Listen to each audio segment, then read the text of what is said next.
Álvarez. Él es el presidente del Colegio Federal de Peritos y es quien nos va a hacer el favor de impartir la clase el día de hoy. Bueno, muchas gracias. Antes que nada, pues estar agradecido de la oportunidad de Zaira, el licenciado Alejandro y ahorita que me están diciendo las profesoras que están con ustedes. Y bueno, para mí es un gusto poder compartir algunas cosas de las que hacemos. Yo soy el presidente del Colegio Federal de Peritos. La señorita Lupita es mi asistente. Y bueno, como ustedes saben, hoy en día el nuevo sistema de justicia penal adversarial pues dispone que los juicios en realidad se ganan por la pericia, por los testigos expertos que puedan llevar los abogados. Un abogado hoy en día no puede prescindir del apoyo de los peritos en diferentes áreas, ¿sí? Están las áreas de criminalística, criminología, psicología forense, medicina forense, antropología forense y toda una gama que les ayuda a las personas que practican los actos de legalidad, que en este caso son los abogados, a que puedan ustedes poder presentar las pruebas necesarias. Fíjense que hace muchísimos años, alguna vez fui joven, estaba por allá de 22 años, tuve la oportunidad de entrar a trabajar a Gobernación, a la Subdirección de Estudios Técnicos Criminológicos.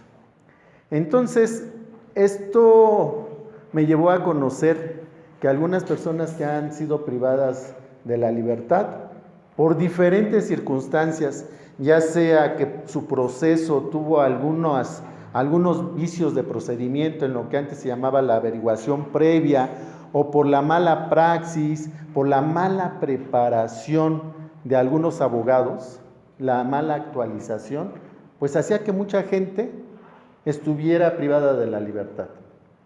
Entonces, esto me llevó a interesarme mucho en las áreas de la criminología. Han de saber ustedes que ahora esto que llaman criminología, criminalística, es un boom que no tiene más de una década.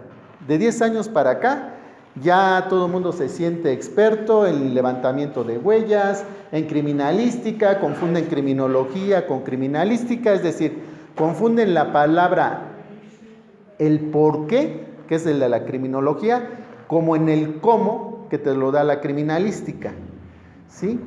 Entonces, esta confusión se ha dado mucho por la televisión. Ahora resulta que alguien comete un acto criminal, que hay que hacer una gran distinción. Ustedes que están pues estudiando Derecho, ¿sí? Hay una gran dificultad cuando hablamos de esto. Crimen, criminal. Sí, ahorita gracias. Criminalidad.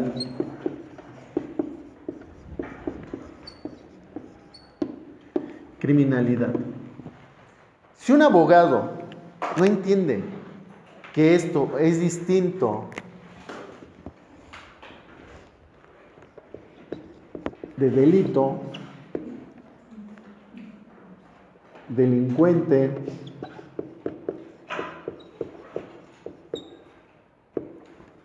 y delincuencia, nada tiene que hacer ahí. Fíjense que yo he tenido debates muy álgidos con gentes que tienen supuestamente doctorados, maestrías, estudios de posgrado, y dicen que crimen es sinónimo de delito, criminal de delincuente y criminalidad de delincuencia. Cuando hacemos eso, ya nos fregamos. Yo estudié la carrera de pedagogía, ¿sí? La situación de la enseñanza, los procesos de investigación en lo educativo. Y entonces, conforme voy estudiando la carrera, me empiezo a interesar por todo lo que tiene que ver con la psique humana. Que la psique, pues en todo está. Entonces empiezo a involucrarme mucho en lo que es el psicoanálisis, lo que es la psiquiatría y por supuesto la psicología. Esto me hace conocer obras tan importantes como Freud, Lacan y otros. Y empiezo a ver que la psique del criminal tiene algunas complejidades. Todos tenemos una pulsión. El hombre se maneja mediante dos pulsiones. ¿Qué es esto de pulsiones? Son una energía. Esta energía se da en el principio de placer y principio de realidad. Okay. Cuando yo estoy estudiando pedagogía y empiezo a ver que la psique de las personas que se van por querer tener las cosas sin pensar que éstas se obtienen mediante el trabajo, el esfuerzo y la constancia, eso no les importa. Dicen, pues esta bolsa seguramente tiene dinero, ¿sí? Pues yo para qué voy a trabajar una semana cuando puedo obtener el dinero o el valor que tiene esto y lo compro. O sea, no le importó que de ahí el esfuerzo, la constancia, el esfuerzo, perseverancia. Simplemente lo tomo.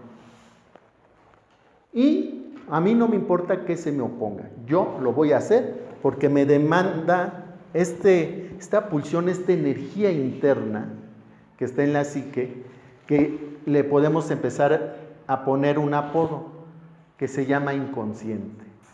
Es una fuerza que nos hace actuar a pesar de nosotros.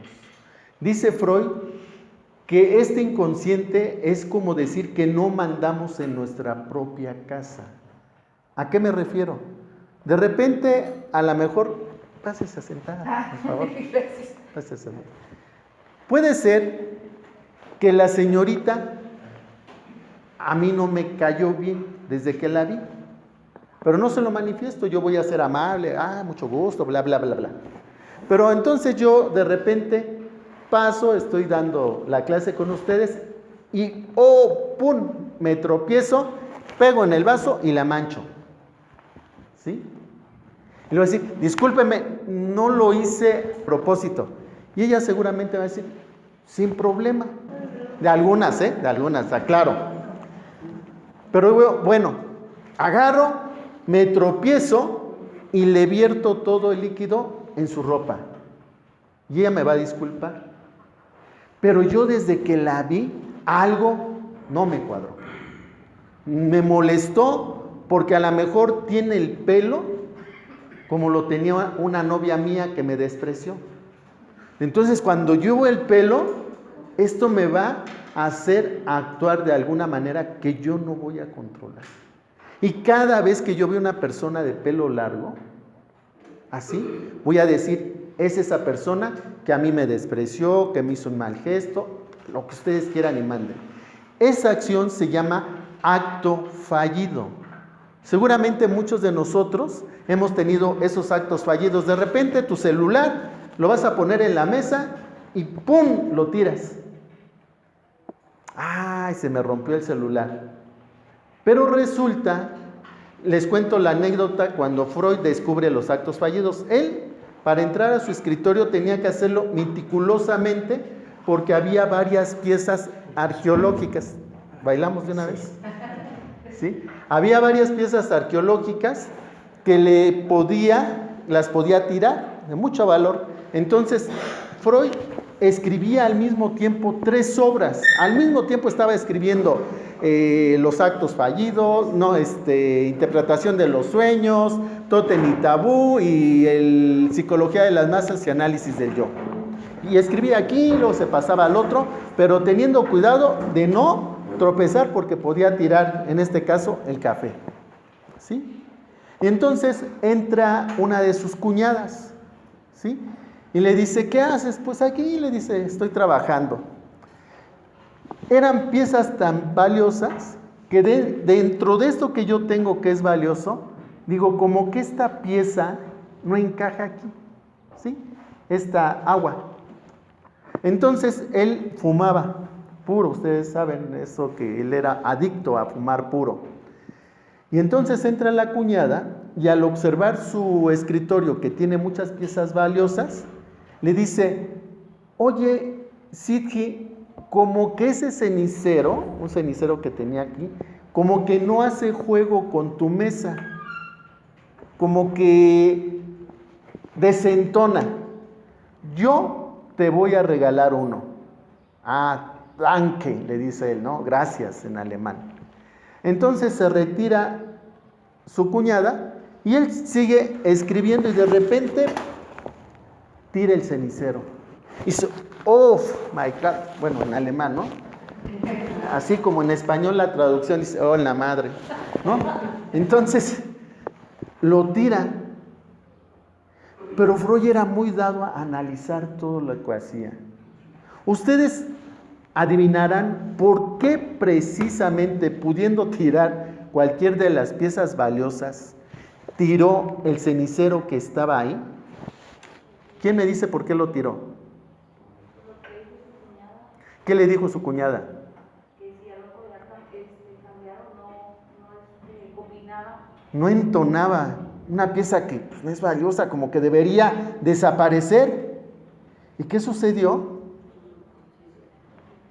Inconscientemente hay que hacerle luego espacio para que venga el objeto nuevo. A pesar de que uno sabe, esto no lo sabe uno, esto es una forma inconsciente, algo que tú no puedes gobernar. Ahí Freud descubrió en su texto de 1901 los actos fallidos. ¿Cómo habla el inconsciente? Esa es una. Y les cuento una anécdota. Hace mucho tiempo estaba dando un curso de psicoanálisis en el IMSEP, que está enfrente del Parque Juárez. Yo tenía en ese tiempo una Ram Charger, roja, bonita, ahí con el carnero enfrente, y la acababa de enllantar. Me costó muy caro cada llanta en ese tiempo, 1,000 pesos cada llanta, 4,000 de jalón, y era mucho dinero. Y a donde yo iba, me iban a pagar 8,000 pesos, ¿sí? Pero previamente yo había visto en ese entonces los carros Platina. Y a mí me gustaban los Jetas, pero yo decía, no, yo como que comprar un Jetta es carísimo los Jetta. Pero cuando vi el Platina era muy similar, pero un poco más fácil de poderlo adquirir. Entonces yo traía mi Grand Charger ahí a todo dar, ¿no? Tenía sistema de gas y sistema de gasolina, ambos sistemas. Y entonces estaba enamorado del Platina. Digo, ay, voy a vender la camioneta. No, pero si la camioneta está buenísima, ¿cómo la voy a vender? No, pero me gustan los Platina, me encantan. Un día me paro muy temprano para irme a dar esas clases. Me tuve que levantar como a las 5 de la mañana, salir a las 6 de la mañana para llegar a las 8 de la mañana aquí a Morelia. Cojo la camioneta, vengo manejando y de repente en una curva se me atravesó un árbol, ¿no? Entonces en lugar de hacerle así, me seguí derecho. Y adivinen qué pasó. Choqué. ¡Pac! Le di un impacto a la camioneta. Dije, ¡ops! ¿Sabían que me pude matar? ¿Sí? Fue un accidente. Un accidente. Mi impacto con la camioneta, ya todo mareado y me descalabré muy poquito acá, chorro de sangre ahí. Y digo, no, tengo que llegar a dar clases. Bajé mis cosas y tomé el autobús y dejé ahí la camioneta. Ya me fui a dar clases, me vieron que llegué con... ¿Qué pasó? No, pues mi camioneta ya. No, váyase por su camioneta, váyase a descansar. Y entonces yo dije, oh, ¿y ahora qué voy a hacer? No tengo transporte. No tenía transporte para moverme de Tacámbaro a Morelia, cuando más tiempo lo pasaba yo en Morelia. La camioneta en realidad no tenía, pues era una Ram Charger. Pues en realidad el golpe no fue como tan aparatoso. Lo llevé con un amigo jalatero y le dije, oye, pues mira, para arreglar la camioneta, ¿cuánto? Dice, no, pues mira, nada más es la defensa, el volante que medio se fregó, no sé qué, como en 5,000 pesos te sale. La tienes en una semana. Como estos. ¿Sí? Yo dije, no, pero es una semana, yo necesito estar trabajando. ¿Qué esto? No. Yo tenía una necesidad de transportarme y adivinen qué hice. Me fui a endeudar a comprar, adivinen qué. Sospechosamente fui a comprar un Platina. Porque no, tengo el accidente, ¿cómo voy a poder desplazar? ¿Saben cuánto tiempo estuvo guardada esta camioneta? Que me la iban a tardar una semana para arreglar. El carro lo iba a pagar en 4 años, los mismos que yo no saqué jamás esa camioneta. Hasta cuando iba a hacer el doctorado, dije, ay, dame 20,000 pesos por ella porque tengo que pagar el doctorado. O sea, ya no me mortificó. ¿Por qué? Porque fue mayor mi principio de placer. Lo demás desapareció. Eso es el inconsciente. ¿Sí? Ahí yo tuve un accidente. ¿A qué voy, jóvenes? Que hay algunas personas que creen que deben algo y por ese algo deben ser castigados.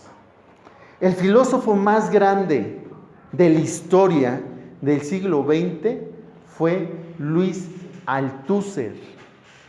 Es el que hace toda una revisión del marxismo, ¿sí? Y es el filósofo más grande. Les escribo su nombre porque es medio complicado. Luego, si lo pronunciamos en francés, saben que en francés se omite la S. El Luis Althusser. Luis Althusser. Bueno, este filósofo francés,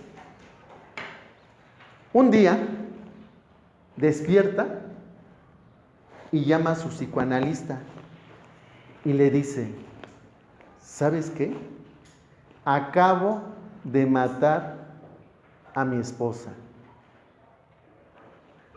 Ah, caray, espérame. Llega el psicoanalista y dice, ¿qué pasó? Y Luis Althusser así, todo oído.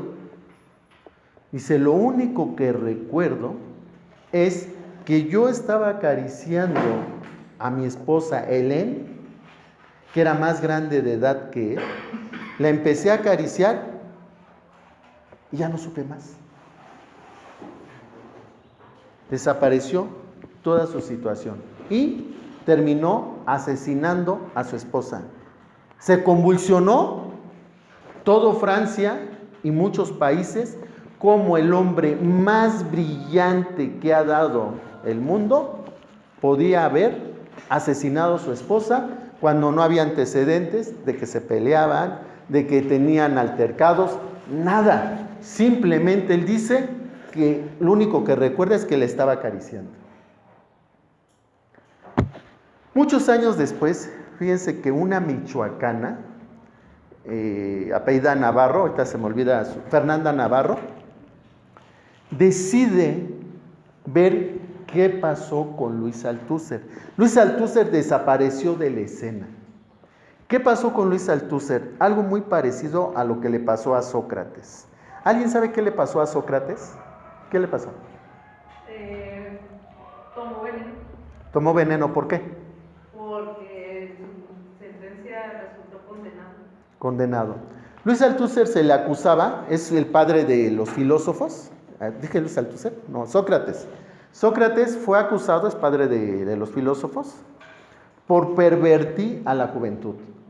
¿Qué le llamaban pervertir a la juventud? Los hacía pensar. A Sócrates le preguntaban, maestro, ¿por qué el pizarrón es blanco? Y él utilizaba un método que se llamaba la mayéutica, que consiste en que no te dan respuestas, te hacen preguntas. Tú mismo llegas a la respuesta. Entonces, maestro, ¿por qué el pizarrón es blanco? ¿Por qué crees tú? Ah, porque resulta, maestro, que los diferentes colores, si tú los combinas, la suma de todos esos colores dan eso, ausencia. O es la suma de todos los colores, es la luz. Ah, ¿vieron? Y si ustedes hacen experimentos en la física, no sé si han visto este círculo que son varios colores, y al momento que le das vuelta rapidísimo, se convierte en blanco. Tú puedes comprar un ventilador de colores y lo pones a girar y finalmente vas a ver que es blanco, porque el blanco es la suma de todos los colores. Y la ausencia de color o de luz es el negro, ¿sí? Entonces, Sócrates actuaba de esa forma, entonces tenía muchos seguidores. Y le preguntaban distintas cosas y él les lanzaba una pregunta, se respondían. Bueno, entonces pasa que con Luis Althusser, Fernanda Navarro dice, ¿qué pasó con él? Porque Luis Althusser, en lugar de haberlo encerrado en la cárcel, dicen, ¿cómo vamos a encerrar al hombre más brillante de la France? ¿Cómo? Pues a la cárcel no. Entonces vamos a mandarlo al manicure. ¿Pero cómo? A nuestro filósofo más grande, ¿cómo lo vamos a encerrar en un manicomio? Actúan como le hicieron a Sócrates. A Sócrates le dieron dos alternativas. Dicen, mira Sócrates, tú has pervertido a la juventud. Retráctate de todo lo que tú has dicho y se te perdona. De la forma contraria es que bebas la cicuta, es un veneno, o una tercera más te vamos a dar, te la vamos a catafixar. Ya Chabelo, parece entonces saben que ya Chabelo ya existía, ¿no? Te lo vamos a catafixar, te vamos a desterrar. ¿Sabían que a los que se castigaba, a los criminales, a gente que había trastocado la polis griega, eran expulsados y no había castigo mayor que no ser enterrado, que volviera tu cuerpo a ser abrazado por la madre tierra, pero equivalía a ser desterrado? Entonces Sócrates decide beber la cicuta, porque si la bebía, sabe que lo iban a enterrar. De forma contraria no podía estar desterrado. Entonces, no podían meter a la cárcel al gran filósofo francés Luis Althusser, mucho menos enviarlo al manicomio. Y optan porque se vaya a un lugar muy apartado de Francia, donde nadie sabrá ya ni de su nombre, ni de quién es él. Entonces, quedó como nada, como un ente, sin presencia, vamos a decir, como un fantasma. Y entonces, pues ahí quedó Luis Althusser. Fernanda Navarro, michoacana, quiere averiguar qué pasó con Luis Althusser, con ese gran filósofo. Ya no se supo nada. Logra encontrarlo en muy apartado allá en Francia y le dice, maestro, ¿puedo revisar sus cosas? Quiero hablar con usted, que me cuente. Dice, yo no recuerdo nada. Lo que dije, no recuerdo qué pasó.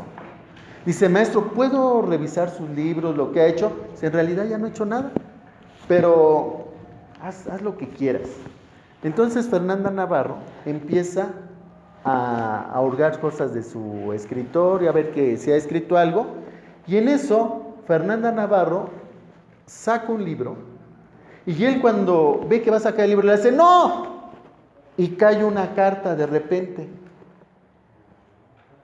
Y en esa carta, la gente que por lo regular se psicoanaliza o se va a análisis, algunos sueños los escribe para recordar ese sueño y llevarlo a análisis, porque soñó determinada situación. Entonces él entró en pánico y le dice, ¿puedo?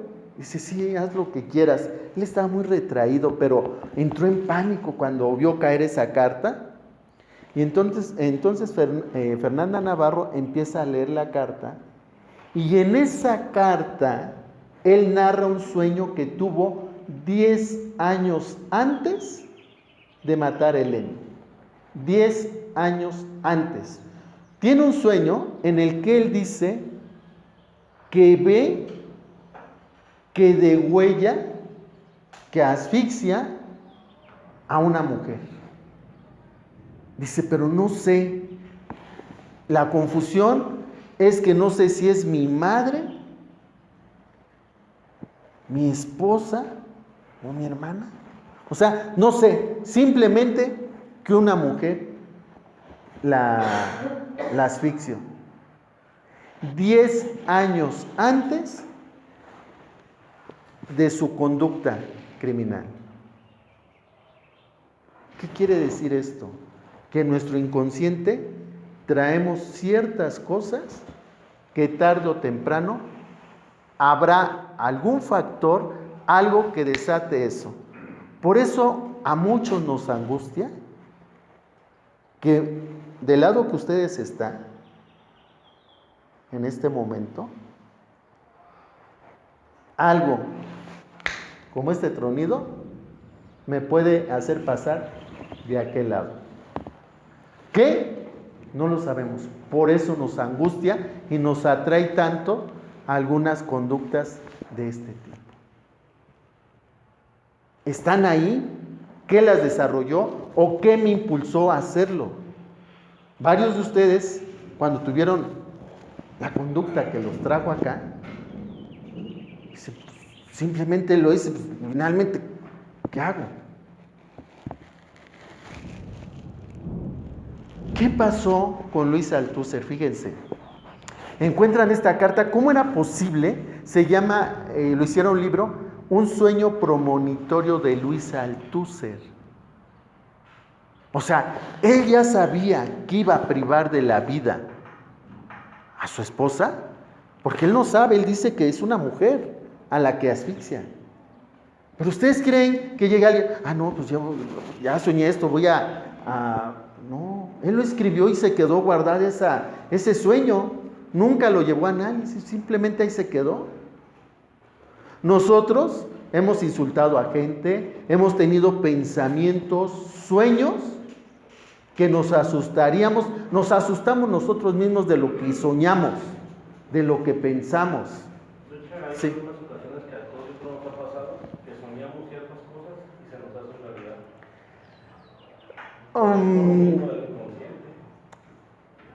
No es, vamos a decir así, tan inmediato, ¿sí? Tú tienes el sueño, miren, cuando nosotros tenemos un sueño, ¿cuánto creen en promedio que dura un sueño? A ver, levántenme la mano, ¿cuánto creen que dura un sueño en promedio? Porque hay sueños, por ejemplo, que se para uno y dice, fíjate que soñé que fui a la tienda y de repente estaba en Francia, y en Francia me estaba comiendo unos hot cakes, pero ya cuando estaba partiendo el hot cakes, de repente vi que estaba en Xochimilco. Oye, qué absurdo. Y echándole la miel en lugar de los hot cakes en un tlacoyo. Qué loco está esto. Pero de repente, de ahí, mano, me pasé y fui a visitar a mi abuelo, pero si mi abuelo ya ni vive, y estuve platicando con él largas horas, bla, bla, bla. Y hasta despierta uno y dice, no, ay, cabrón, estoy bien cansado, todo lo que tuve que caminar, fui a Francia, fui a Xochimilco. ¿Sí? ¿Sí? ¿Cuánto creen más o menos que dura en promedio un sueño? ¿En 3-5 minutos haces todo este viaje que dije? ¿En segundos? Este sueño que tuve, que me fui a Francia y después a Xochimilco y con mi abuelo al siglo, a principios de siglo. Si han visto que se duermen y dicen, ya llegó el otro día y no. ¿Creen que dure más o menos 1 hora todas estas travesías de sueños? ¿No? Entonces, ¿cuánto? Échenle un número. 5. ¿Quién da más? ¿Quién da menos? 5 minutos o 3. 5 minutos. ¿Cuánto? 1 minuto. 15 minutos. ¿Diríamos que el sueño es un rapidín? Unos 15 minutos. Unos 15. Ok. El sueño, jóvenes, dura, esto ya me tardé, menos de una fracción de segundo. Pero ¿por qué nosotros pensamos que pasaron horas, minutos? Porque el sueño viaja a la velocidad de la luz, 360,000 kilómetros por segundo. Cuando yo hago esto, un átomo ya dio miles de millones de vueltas a todo el mundo. Por eso es que a nosotros se nos hace que pasó mucho tiempo. Ya Einstein hablaba de la relatividad del tiempo. ¿Sí? Para viajar a las estrellas, a otros espacios, el tiempo se dilata. Si una persona se va a las Pléyades, por ejemplo, que tendría que alcanzar esta velocidad para romper la barrera del tiempo, cuando él se va, puede haber dejado a su bebé recién nacido y él tener unos 20 años para irse a este viaje estelar. Si él regresa, para él pasó un día. Él regresa a la tierra en ese día para él. Cuando llegue, su hijo es un anciano y si no, ya se murió de una edad que pasaron más de 100 años. La relatividad del tiempo. ¿Sí? Entonces, le digo, eso es a nivel de todo lo que pasa en nuestro cerebro. Entonces, volvemos. Este sueño que tuvo Althusser se le empieza a dar una significación. Yo les decía, hay gente que ha cometido cohecho, robo, homicidio, cualquier conducta criminal. Yo te voy a explicar esto. Entonces, a lo mejor no saben a ciencia cierta porque siempre yo aprendí esto, para mí era una forma natural. Nos dice Carlos Tornero Díaz, que en paz descanse, que en algunos criminales el amor está invertido. Es decir, si yo diario llegaba a mi casa y mi padre lo primero que hacía llegando a la casa era decirle a su esposa, oye, mija de tu quién sabe qué tantas madres y pum, pum, pum, pum, la arrimaba una friega y después comían, él ha aprendido que una forma de amar es expresando esto. No aprendió otra forma, él vio que pues así era la relación, entonces reproduce esa conducta. ¿Por qué? Pues yo lo vi. Uno imita las conductas, la forma de ver, la forma en que se paraba, en la forma que hablaba cualquiera de ellos o con quién de ellos me identificaba. Entonces, varios no entienden a lo mejor qué los llevó. Luis Althusser, cuando joven, les digo que era muy, muy brillante. Cuando hace la licenciatura, le dio flojera redactar su tesis. Y entonces coge la tesis de un compañero y la hace pasar como tesis de él. Va y defiende la tesis y entonces hace una defensa magistral, que a todos los sinodales los deja con la boca abierta de tanta sabiduría. Pero decían, como que no encaja todo su discurso, toda su inteligencia, como para un escrito que parecería hasta mediocre. Para su inteligencia, pues parece hasta mediocre. Pero se percatan que esa tesis no la hizo Luis Althusser. Sin embargo, fue tan brillante la defensa que los sínodos lo aprueban. Pero Luis Althusser se da cuenta que sabe que él no hizo la tesis. ¿Pero qué pasó? Nadie le dijo nada. No hubo una sanción, amonestación verbal, nada. Lo aprobaron, lo reconocieron. Obvio, él era para escribir eso y más, toda la obra que él hizo tan importante. Entonces, esa primera parte no se le sancionó. Cuando Luis Althusser nace, la mamá de Luis Althusser estaba enamorada de un joven que se llamaba Luis Althusser. Y al joven Luis Althusser, durante la Segunda Guerra Mundial, lo mandan llamar para integrarse a la guerra. Él era piloto. En el combate derriban el avión del amado de Luis Althusser, muere y entonces pues la mujer queda toda dolida, pero por las leyes de Deuteronomio, que es una parte de los 5 libros religiosos, cuando en ese tiempo los que practican esta religión moría la persona con la que tú ya habías tenido un acuerdo para casarte, te tenías que casar con la persona siguiente. Es decir, Luis Althusser tenía un hermano, Marcos creo que se llamaba. Entonces, al no poderse casar con la señora, ella se casa con el hermano que no ama. Y él, pues de alguna manera, pues era muy guapa y todo, dice, pues órale, pero sabía que lo aborrecía. Y más porque como condición se puso que tenía que llevar el nombre del muerto.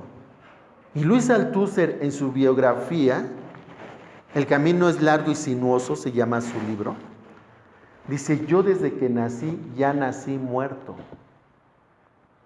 Tuvo el nombre del muerto. A él no lo amaron por el bebé bonito que nació.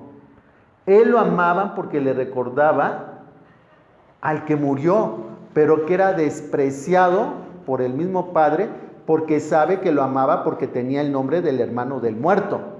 Entonces ya desde ahí, cuando nosotros nacemos, traemos como el pípila cargando los deseos de los padres. Tu padre a lo mejor quería, como él no pudo tener una carrera, 1000 pretextos que van a tener. Pues él no pudo lograr la carrera, pero sí tú vas a tener que hacer su deseo. Tú vas a ser el médico, el abogado, el arquitecto, el comerciante, muchas cosas que empiezan una piedra. Vas a ser abogado, te vas a llamar Víctor como yo, y así, todos los del padre y todos los de la madre, como si fueran hotcakes triples o quíntuples. Todo esto empieza a hacer que la gente camina así y entonces deja de ver su camino. Y funciona en relación a lo de mis padres. No, lo que mi mamá, lo que mi papá diga. Entonces Luis Althusser sabe que él trae el nombre del muerto, es un hijo que no se deseó, que nació, se tenía que tener, y con un padre violento que lo aborrecía y una madre que no lo quería, quería al muerto. Entonces nace con esta especie de culpa, de resentimiento. ¿Adivinen a quién? ¿A la mamá? ¿Sí? O sea, tú finalmente me estás trayendo, pero tú no me amas, tú sigues empecinada en Luis. Cada vez que me hablabas a mí, no me hablabas a mí, le hablabas al muerto. Entonces, ¿qué busca Luis Althusser? De alguna manera, sí satisfacer de que es inteligente todo, pero finalmente está con un gran peso. Hace la tesis, nadie lo castiga. Él necesita decir, aquí soy Luis, porque hasta la tesis era de otro. Fue siempre otro, ¿no? Fue, te vamos a sancionar. Por fin, a mí, a este que trae portando el cuerpo. Y entonces, él trae cargando la culpa de que nadie le sancionó, tampoco cuando plagió la tesis. Y lo peor, esto lo lleva a decir, algo me tiene que marcar. Que vean que yo soy Luis. Y entonces comete este acto que es el homicidio. ¿Y qué pasó? Nuevamente, Luis no es castigado, Luis no es encerrado, o sea, la ley no operó. ¿Cuántos de nosotros a lo mejor seguimos vagando, sabemos que a lo mejor algo tenemos que pagar y nadie nos los ha cobrado, pero sabemos que tenemos que pagar las deudas? Uno, porque en el lugar donde naces, a lo mejor son muy religiosos y te hicieron un hijo culpógeno. Es decir, sentirte culpable de todo. Es más, sentirte culpable porque deseas. Y entonces, una vez tu madre o tu padre te dio una indicación y lo mandaste al carajo, pero nadie te sancionó. A mí 2 cosas me dejaron muy marcado. Cuando estaba en gobernación, el Instituto Mexicano de Psiquiatría, a todos los que ya habían sido liberados y preliberados, tenían que pasar a la oficina para que uno les hiciera ciertas preguntas, a ver si habían incurrido en alguna consumo de drogas, ¿no? Entonces, recuerdo que llegó uno que era psicólogo, que había estado encerrado, y dice, no, jefe, la verdad la neta que si la droga hubiera sido en supositorio, la misma que me metía. Yo me he metido todo lo que existe y hay de drogas, todo. Y estoy hablando de una gente muy formada, un excelente psicólogo, pero bueno, no podía ser psicólogo de él mismo, ¿no? Otro me acuerdo que dice, le digo, ¿ha consumido drogas en esta última semana? No, jefecito, yo ya experimenté el castigo, yo ya. Ah, sí, muy bien, a ver, présteme su mano, ¿no? Ya sujeto su mano, le digo, presione el puño, ábralo. No, jefecito, pues si es que anoche estaba nervioso, pues ya ve lo que iba, estas entrevistas, la verdad lo ponen a uno, ¿no? Y esto me hizo recordar sobre esto que yo digo de que todos creemos que adeudamos algo. No sabemos si lo adeudamos a la mamá, al papá, porque son las figuras emblemáticas. Nos sentimos culpables porque a lo mejor nuestro padre se fue de la casa, o porque nuestra madre nos abandonó, o porque golpearon a un hermano por mi culpa, un hermano se suicidó y me siento culpable porque... O sea, muchas cosas creemos que nosotros somos culpables y entonces buscamos el castigo, inconscientemente. Y entonces me meto en un lugar para robar, esperando que me detengan y no me detienen. Y sigo robando a ver hasta cuándo me van a castigar. Miren, un psicoanalista cogió el teléfono, ¿no? De antes de cordoncito, y ya empieza ahí a marcar. Le hace, bueno, dice, lo sé todo.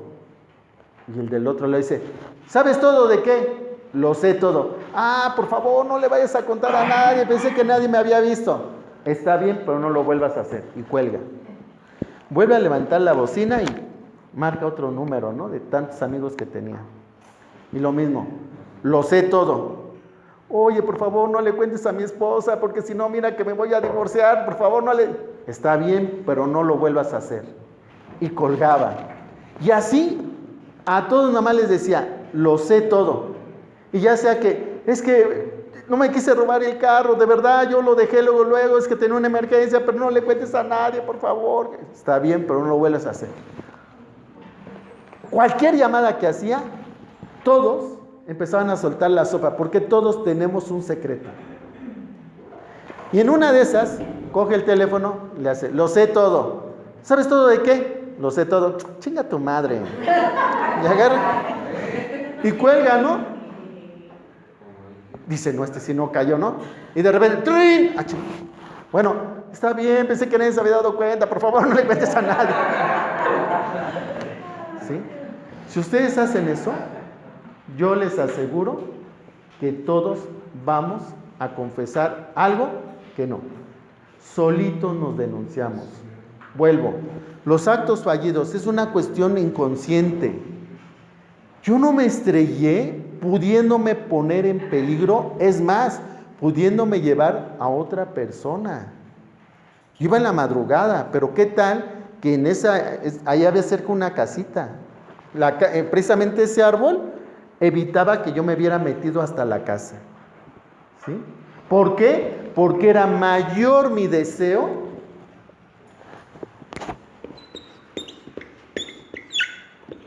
que esto está más allá de la muerte. ¿Sí? O sea, cuando tú deseas algo es tope donde tope. Ahí no vas a ver, pero no es consciente. Yo deseaba un carro, pero si tenía un carro, pues tenía... Pues que que fuera necesario, que justificara que necesitaba un carro. Otro de las formas en que habla el inconsciente son los sueños. En el sueño, ¿quién no ha tenido ese sueño? Que pues, con todo respeto le dan las cachetadas aquí al custodio, ¿sí? En el sueño pues, le dan sus cachetadas, lo patean y ¿qué traes, güey? Lo que quieras y mira acá. Y el que diga que no, pues ¿sí? Pero no se crean, él también, a varios de ustedes les dice, ¿qué, güey? Lo que quieras, te traigo finto, ¿no? Porque gracias a eso liberamos toda la presión. Una gente puede dejar de comer 15 días, dejar de tomar agua, bueno, en la comida va el agua, no comer, pero no puede dejar de dormir. Si una persona permanece más de una semana sin dormir, se muere. Nuestro sistema hace que todo lo que nosotros reprimimos lo elaboremos y lo saquemos mediante el sueño. Muchos dicen, no, pues yo ni sueño nada. Claro que sí, pero no son sueños tan significativos que los recuerdes, o a lo mejor es tanta la represión que hay ahí que ni siquiera te puedes acordar de lo que estás soñando, pero el sueño nos libera. Entonces, dice Freud que la vía cuando se abre nuestro inconsciente es precisamente en el sueño. Ahí aflora todo. Ahí hemos tenido relaciones incestuosas, hemos sobajado al que nos ofendió alguna vez, todo se realiza ahí, pero gracias a que aquí lo realizamos. Pero hay personas que no lo realizan aquí, lo pasan al acto. ¿Sí? Y ahí choca este placer con la realidad, porque aquí hay consecuencias si lo pasas al acto. En el sueño puedes hacer todo, lo más innombrable. El problema es cuando lo pasas a la vida real. Otra forma en que nosotros nos denunciamos, donde sale el inconsciente, es en el chiste. ¿Sí? Uno empieza a decir cosas y dice el dicho, entre broma y broma, la verdad se asoma. Una presidenta de la Cámara de Diputados, cuando tomó la presidencia Carlos Salido de Lastari, ¿sí lo recuerdan? Bueno, Carlos Salido de Lastari, cuando va a tomar el puesto, la presidenta del Congreso dice, y ahora tomará la palabra, y ahora los Estados Unidos de la palabra tomará la palabra. Se le fueron. ¿Por qué? Porque efectivamente nuestro sistema político mexicano es puro bla, y prometemos y haremos las escuelas, y el sistema penitenciario será de dar beneficios, que la gente cumpla, bla, bla, bla, bla. Y la realidad es otra, ¿cierto?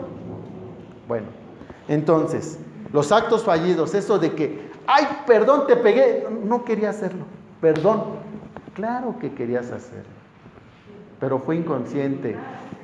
Que no le querías decir, ay, en lugar de decirle, oye, guapa, oye, pendeja, ay.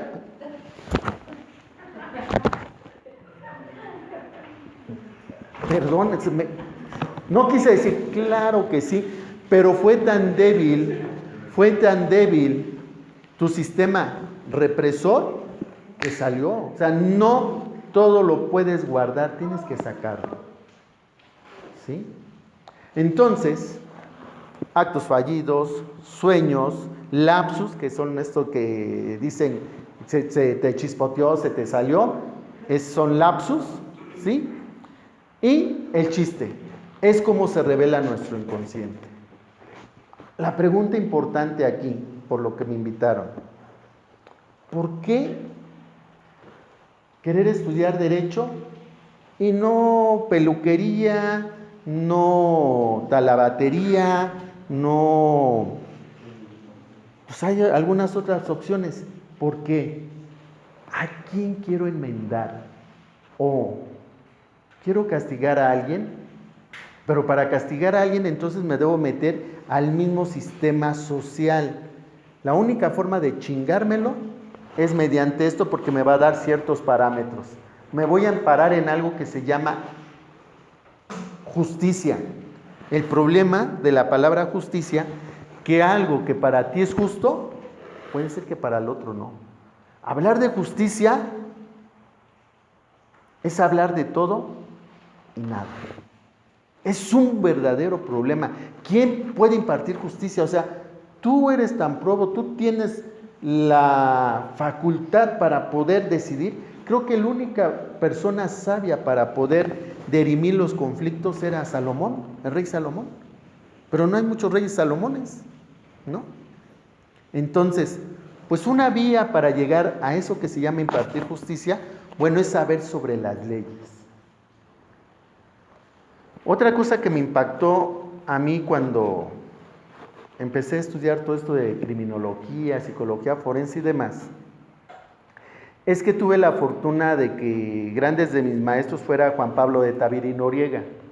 Él fue el que trajo el sistema penitenciario de alta seguridad, lo que era en ese entonces Almoloya y Puente Grande.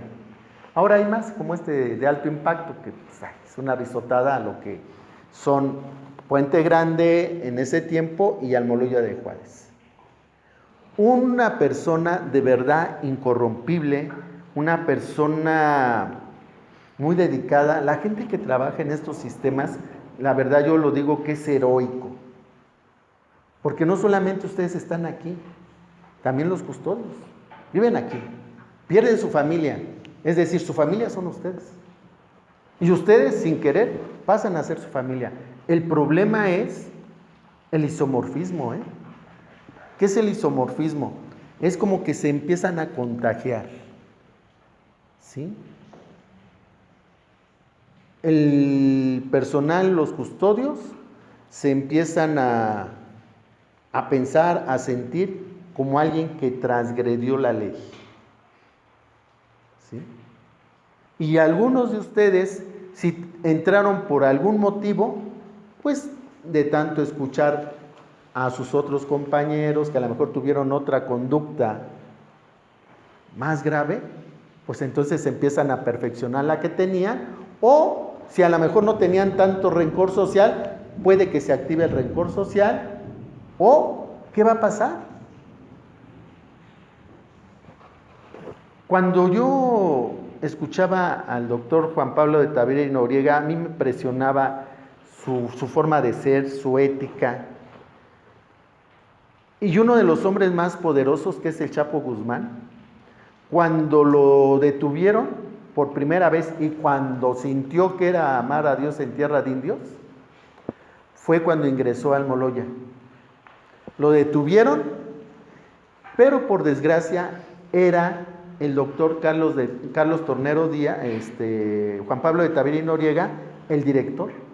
No se permitía ninguna conducta anómala. Como ustedes a lo mejor lo saben, allá tocan las paredes y no hay eco. Están hechas los muros antisonoridad. Esto de que se fugó por un túnel es una risotada, porque están los muros muy abajo, enterrados, que es difícil, es hormigón que no puedes perforar, y aparte hay sensores. Con las fugas de Kaplan y eso, tú no podías bajar ningún helicóptero o algo que fuera parecido. Ahí había unas líneas y tú no podías voltear siquiera, era derechito, eran unicelulares, y aguas con que alguien dijera una palabra altisonante. Inmediatamente, el castigo ahí era, en cierta parte de Almoloya de Juárez, había un lugar que pegaba directamente el norte, la parte fría de Toluca, y ahí lo paraban, desnudito nomás con sus calzoncitos, y aguas con que se sentara, parado y recibiendo todo ese frío. Caro Quintero le alegó que porque quería que pasaran otra mujer. Dice, no, está permitida una mujer, y revisaban dónde vivía y todos los antecedentes de la mujer. Nada más una dice, no, pero es que yo soy muy jarioso, a mí me vas a dejar pasar dos. No, aquí es una. Pues díganle al director que chingue a su madre. Señor director, Caro dice que Ah, muy bien. Llévenlo ahí al patio, ya sabían a cuál. Llorando, Señor, perdón. Entonces ahí todos los más que fuertes de la época, ahí se sentaron. Recuerden cuando agarraron a que era secuestrador y demás, ahorita no recuerdo mucho su nombre, que entró mentando madres a todo mundo y nomás llegó ahí cuando estaba Juan Pablo de Tavira y Noriega y se le acabó. Bueno, ahí estuvo el Chapo. El Chapo no aguantó, porque de verdad no se dejó corromper Juan Pablo de Tavira y Noriega hasta que hacen que lo trasladen a Puente Grande, porque obvio, por otros lados se movió lo que suele moverse en este país, por desgracia. Pero ahí no pudo. Entonces, antes de que lo mataran, el doctor Juan Pablo de Tavira y Noriega tuvo un dislate. Él, cuando lo nombran director de la Policía Judicial Federal, hace una purga de la Policía Judicial Federal. A ver, fuera corrupción, ya como era él, no. Los mismos elementos de la Policía Judicial Federal, el 24 de diciembre le abren las llaves del tanque de gas y sufre una desmielización, es decir, lo que cubre las neuronas del cerebro quedan desmielinizadas, o sea, haz de cuenta que le quitan el plastiquito que las aísla y quedó así como medio oído el doctor. Ya no pudo el doctor recuperarse, pero no murió. Cuando entra Fox, hacen que presente sus currículos los hombres más brillantes del país para que formen parte del gabinete de él. Juan Pablo de Tavira va y presenta su currículum, lo ven algunos periodistas, y ¿qué hace un hombre de su categoría pidiéndole chamba a Fox? Dice, no, pues vengo a presentar pues aquí mi currículum. Y le preguntan por qué él estuvo al tanto cuando detienen a este cuate, que el 24 de marzo precisamente se cumplen, ¿cuántos años del asesinato de Colosio? Bueno, ahorita sacan la cuenta. Bueno, Aburto, él estuvo durante el periodo que él estuvo. Entonces se le ocurre decir a los medios de comunicación que el que había sido culpable de la muerte de Colosio había sido Carlos Salinas de Gortari. 15 días después, él está dando una conferencia en Hidalgo, en Pachuca, y lo asesinan ahí en la cafetería. ¿Por qué? Se le ocurrió, en ese tiempo todavía el PRI era muy potente, ¿no? No sé si sea cierto, pero bueno, ahí matan al doctor. Antes de morir el doctor, yo platicaba con él como un año antes de que lo asesinaran, y sacó un libro que se llamaba Un paso al infierno, que fue el último libro que escribió Juan Pablo de Tavira y Noriega. Entonces yo le dije, doctor, ¿por qué dice que es un paso al infierno su libro? Dice, mira, la gente que ingresa al Moloya de Juárez jamás va a salir por otro medio que no sea con los pies por delante.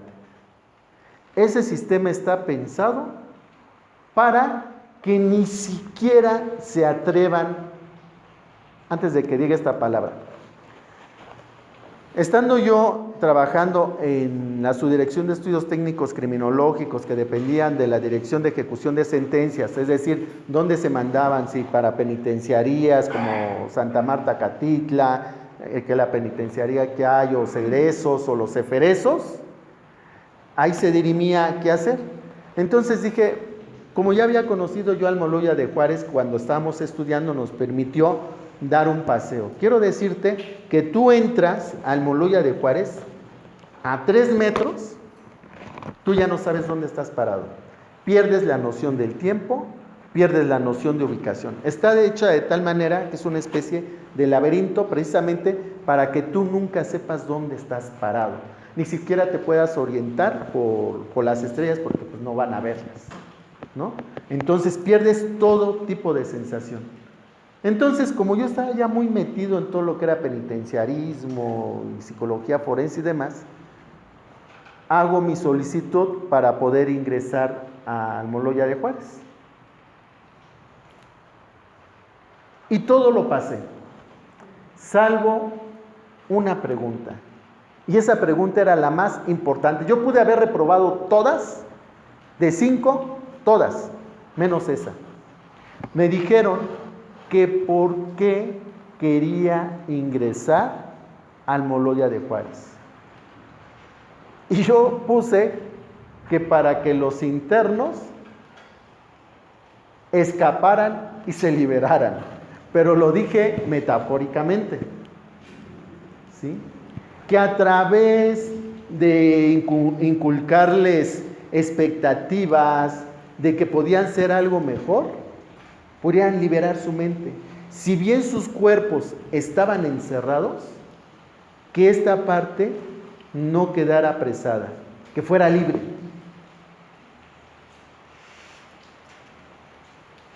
Nunca supe por qué reprobé.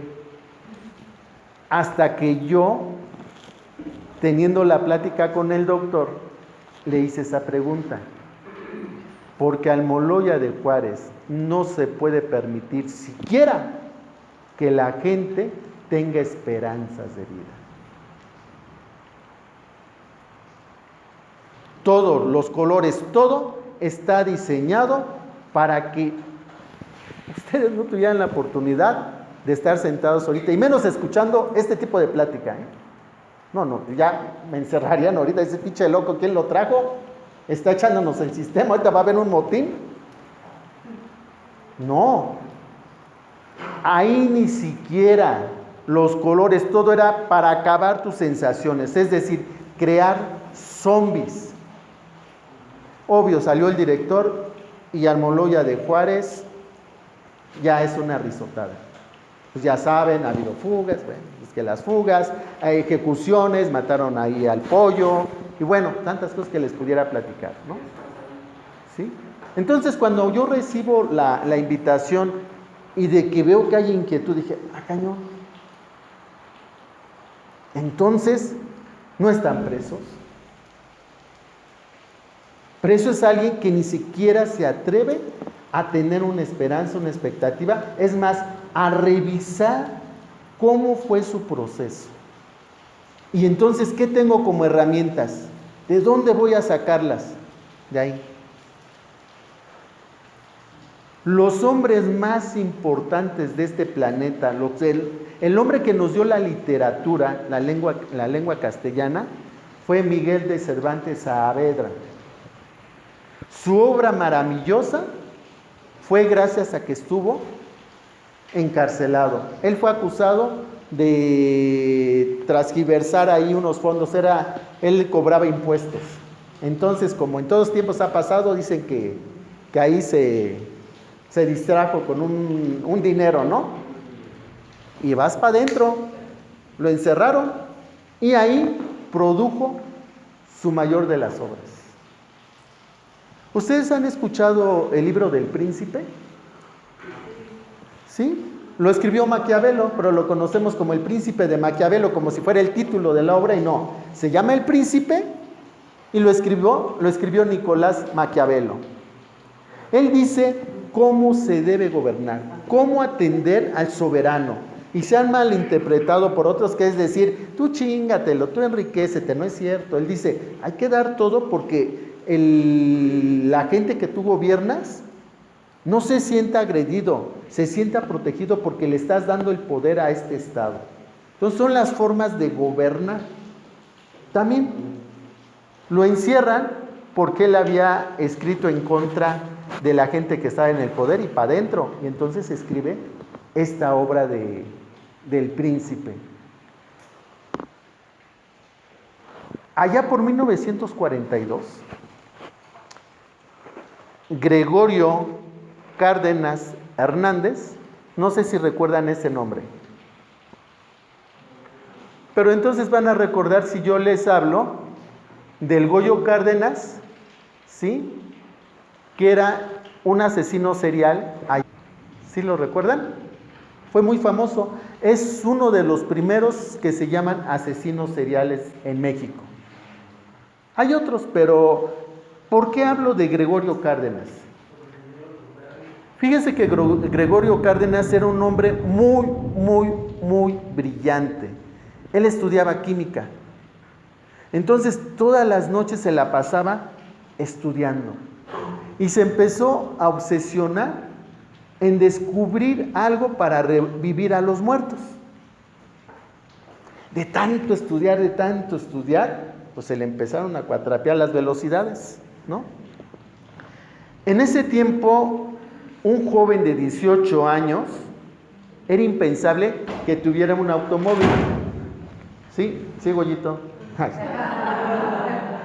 Era impensable que alguien tuviera automóvil, pero él era muy trabajador. Entonces, trabajaba, estudiaba y era muy bueno, calificaciones extraordinarias. Un joven ejemplar. Una noche, él, después de estar estudiando, empieza a tener dolores de cabeza. Dice, ay, me duele la cabeza. Se sale en su auto, allá por la calzada Tacuba, y va a buscar a una prostituta.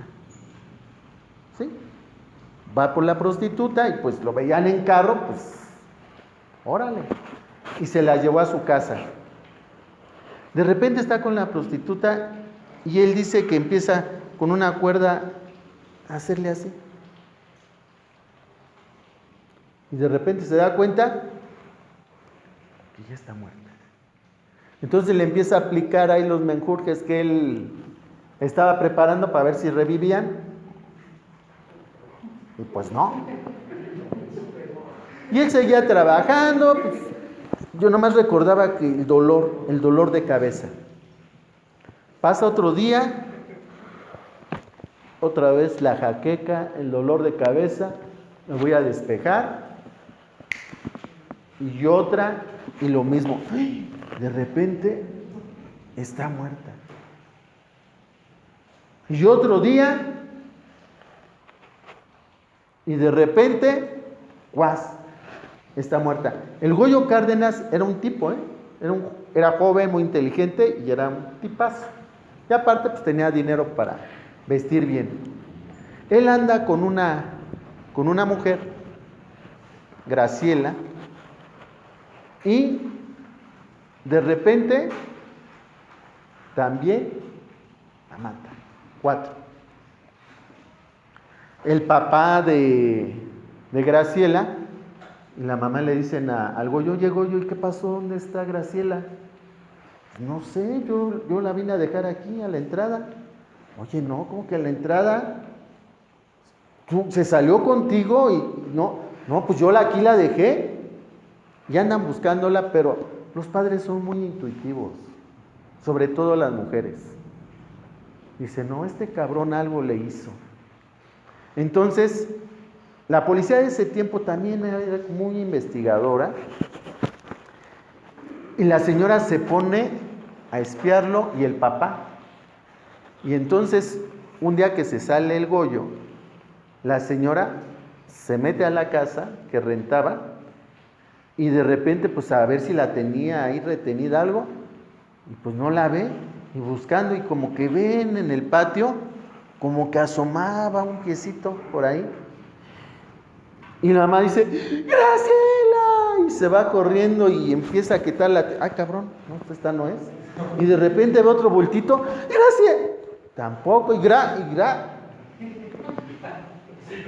hasta que llega con la hija, se manda a traer toda la policía y lo detienen al Goyo.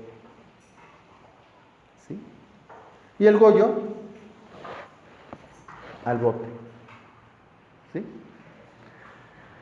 El Goyo pues empieza a compurgar su pena, duró 30 años. En 1971, por ahí del 11 de mayo de 1971, se hizo la reforma penal que decían que existían los beneficios de prisión. básicamente son 3, que es 4, la liberación, la preliberación, la remensión parcial de la pena y la liberación, ¿no? Por cada 2 días de trabajo, capacitación y estudio, te rebajan 1 día de pena. Entonces, decía la gente, bueno, pues si yo estoy encerrado y si yo me pongo a estudiar, mi pena, que era de 10 años, por decir, si yo estudio, en 5 salgo.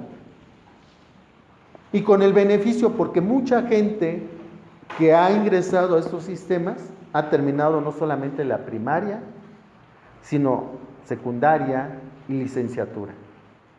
¿Qué pasó con el Goyo? En ese tiempo, pues él se pone a leer. Les digo que era una gente muy brillante. Se empieza a leer y se convierte en un gran abogado. Y tenía ahí en Lecumberri toda su fila.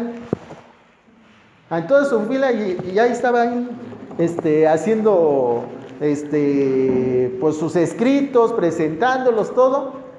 Hasta que pues sale, ¿no? Ya cumplió, se pasó 34 años, estuvo 30, tenía que cumplir, se pasó 4. Y entonces lo presumen en la Cámara de Diputados que ese era la muestra que el sistema de readaptación social sí funcionaba. Estaba leyendo por ahí que decía él, eso no es cierto. Finalmente, yo me puse a estudiar, pero le hace un señalamiento a alguien que nosotros tenemos como ídolo, los que hemos estudiado criminología, que es Alfonso Quirós Cuarón. Porque le dice, a ver, momento, dice, ¿por qué estuvo mal? Porque cuando a mí me sentenciaron, la pericial que hizo que yo estuviera acá, la hizo Alfonso Quirós Cuarón. Y yo les pregunto, él no era médico, él no era criminólogo. Entonces nos rompe a varios que estudiamos todo eso. Pues, ¿cómo que no? Dice, ¿por qué? Porque yo mandé cartas a profesiones para ver si efectivamente él era médico. Él no podía ser un perito tercero en discordia porque no tenía los estudios. Y se tumba al gran criminólogo. No era criminólogo, a ver, quiero ver cédulas profesionales y demás, mandando cartas. Es decir, se empieza a actualizar en todo lo que son las leyes. Entonces diríamos que es el primer abogado que se formó en el sistema penitenciario. Ingresa en el 42, ¿sí? Y bueno, pues pasa 34 años, sale de la cárcel y lo veían al viejito con su portafolio defendiendo a mucha gente, ¿no? Evidentemente tuvo un problema ahí neurológico que no se le trató más porque él dice, en la vida me dieron siquiera una aspirina. Entonces él tuvo que revisar su caso, trabajó una tesis con esto que los padecimientos que tenía. Entonces, jóvenes, ustedes tienen un mundo de posibilidades.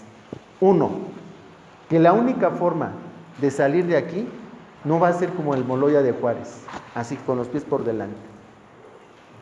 La otra, que aquí no les van a aprisionar esta parte que sucede en Almoloya de Juárez. Les decía, nadie siquiera se puede poner a pensar en que ustedes piensen que pueden ser libres. Ni siquiera eso. No sé si han escuchado a Víctor Frank. Bueno, Víctor Frank estuvo concentrado en los campos de concentración en el Holocausto. Es decir, lo iban a incinerar junto con varios judíos. Entonces Víctor Frank se puso a observar que había gente que estaba ahí retenida, que cuando llegaba la comida ya ni siquiera hacía esto. Y entonces él decía, esa persona ya no necesita que la incineren, que la quemen, que la maten. Esa persona ya está muerta. Mientras una persona siquiera, pues ya no comía la inanición, mientras una persona siquiera levantar un brazo, esa persona tenía esperanza de vivir. Entonces, la única forma que él hizo con las demás gentes que tenía era decirles, ¿qué vas a hacer de aquí cuando salgas?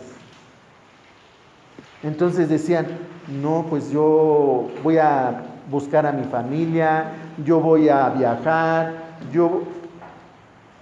una esperanza. Aunque la palabra esperanza es una palabra compleja, es una palabra que, como lo dice esperar. Yo no creo que tengamos que esperar. Todo está a la mano. La esperanza es, pues espérate que algo suceda. Y las cosas no son así. Tú haces que las cosas sucedan. ¿Y cómo es? Yo sé que un día voy a salir y tengo aquí herramientas para prepararme. Cometí, quiero pensar que un error, pero los errores tienen la ventaja que se pueden corregir. No son cosas que no se puedan hacer. Habrá algunos que no tengan este beneficio por lo que hayan cometido, pero hasta ellos, a lo mejor su proceso, la forma en que lo llevó su abogado, no miró un poquito más allá o algo tan débil que podía ser. Fíjense que cuando yo era niño, quería ser abogado. Y de hecho mucha gente piensa que yo soy abogado. Me ven amigos y, ¿eres abogado? No soy abogado. Pero lo que sí yo tengo muy claro es que tú debes saber sobre dónde estás parado, qué te legisla o qué puede hacer que si pasas a un lugar pueda ser castigado, sancionado, o que es algo que no va con tus valores. Tú puedes venir, como dice el gran poeta, hay aves que cruzan los pantanos y no ensucian su plumaje. Yo soy de esas aves. ¿Qué quiere decir? Que ustedes están aquí de paso. Todos en realidad estamos de paso en la tierra. Ustedes aquí en este momento. Pero creo que gente que ha estado en estos momentos han sido los hombres más probos después, que han amado más a su familia, que han aportado más al país porque ya vivieron en el infierno. Y solamente alguien que ha vivido en el infierno, o como se dice también, hasta que tocas fondo, valoras qué es la libertad. ¿Sí? Hay veces que yo voy en mi auto, llego a mi destino, pero lo importante de un trayecto, de un viaje, no es el lugar donde tú vas, sino los lugares por donde fuiste pasando. ¿Sí? Quizá ustedes ahora añoran ese camino que hacían a su casa, esa sonrisa que les daba un familiar, sus hijos, su pareja, los amigos. Y ahora saben lo importante que es alguien que te diga, ay carnal, o amor. O sea, esas palabras que para nosotros a lo mejor ya son tan simples, aquí cobran constancia. Y no nomás se los digo a ustedes, se los digo a los compañeros. El doctor Juan Pablo de Tavira y Noriega, vuelvo a decirlo, él no era un director de un centro de inserción social. Él era uno más de ahí. Familia, ¿cuál? Eran los que estaban allá adentro. Son los que se van a acompañar. Son los que quizás te van a ver morir. Y más alegría que a lo mejor te van a ver salir y que regreses a saludar, ¿no? Hay mucha gente que ha salido, y les digo, yo esto tengo trabajando muchos años. Hay gente que ha salido de la reclusión y los atropellan, porque ya perdieron hasta el sentido de calcular una velocidad de un carro, así de simple. O hay gente que sale y ¿saben qué van a hacer? Ir a delinquir, porque su mundo se acabó cuando ingresaron. Perdieron hijos, pareja, amistades, todo. Quizá por un fallo de la ley, pero también debo pensar en qué fallé yo y qué puedo recomponer. A lo mejor yo ya no voy a alcanzar a componer muchas cosas, pero tuve el valor de ser otro, no el que era, de ser otro. Y si tú puedes ser otro, estamos del otro lado. Si no, van a haber varios que estamos afuera y somos así como autómatas, así. Ya caminamos así sin sentido. Ya llegué a trabajar, ya me voy a mi trabajo, ya regresé, ya me voy, ya me duermo, ya me paro. Qué pinche vida. ¿Y saben qué? Yo he venido a hacer peritajes acá. Cuando cruzo la puerta, ya termino y voy saliendo. Y yo no sé, pero es el mismo oxígeno que ustedes están respirando, pero yo lo siento distinto, hasta sabor tiene. Y digo, cabrón, ¿soy millonario? ¿Cuánto no pagaría alguien por ser libre? Pero estás preso, vuelvo a insistir, podrás estar aquí adentro, pero si eres preso de aquí, estamos jodidos. ¿Sí? Alguna vez le preguntaban a una persona que siempre estaba en su oficina, pero estaba riendo. Le dicen, oye cabrón, pues que tú estás muy contento, ve cómo te tratan y esto. Dice, no, mano, es que yo acabo de viajar a Francia. Ay, no mames. De verdad. Fíjate que leí tal libro y caminé por sus calles esto. O tan solo lo pensó. A ver, ponle aduanas. Ponle aduanas. Tú vas donde quieres ir. A ver que te detengan en el pensamiento. Eso sí existía en Almoloya de Juárez, les digo. Por eso no ingresé. ¿Cómo alguien se va a permitir siquiera que la gente tenga esperanzas? Vuelvo a decir, Víctor Frank les hace esa pregunta. Y que ustedes se las hagan. ¿Qué voy a hacer cuando salga? Tengo una deuda. Cometí un error y tengo una deuda. ¿Sí? ¿Cómo la voy a saldar? Se acusa y son los chistes que siempre se dan. Yo lo hago, yo tengo un hijo que le digo, es mi platanito, ¿sí? Porque es abogado. Y ya saben que dicen que no hay abogados derechos, ¿verdad? Son de muchos malos chistes que se les hacen, ¿no? Abogánster, el platanito, y después tengo una sobrina que está así, ¿no? Como de una película de los monstruos, así está grandota, así. Parece más hombre que yo. Entonces le digo, oye sobrina, ¿sí es cierto que le dicen los platanitos? ¿Por qué? Pues porque no hay uno derecho. Ah, ay, güero. ¿Sí? Entonces, fíjense cómo desperdiciamos la vida los que estamos allá afuera.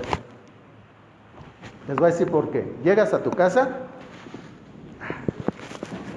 te metes una pinche máquina idiotizadora. ¿Qué pasó? ¿Cómo estás? Ahí está. Y pasan las horas, ya te dio la madrugada. Ah, ya voy a dormir. Y sigues, cállate. Y sigues ahí.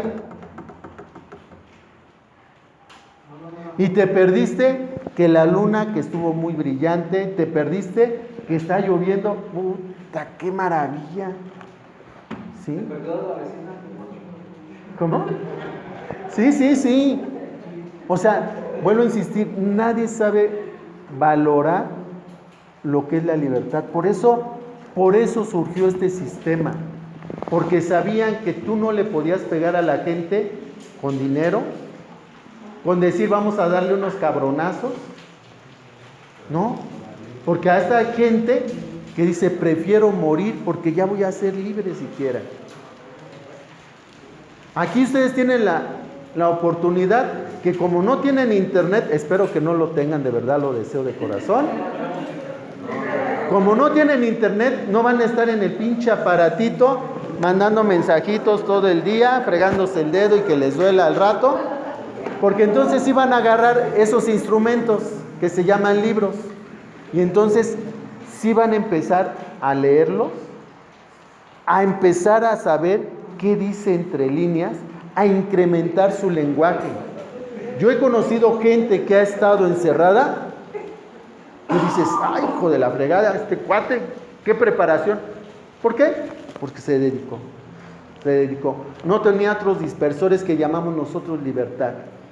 ¿Quiénes son los presos? ¿Ustedes o nosotros? No.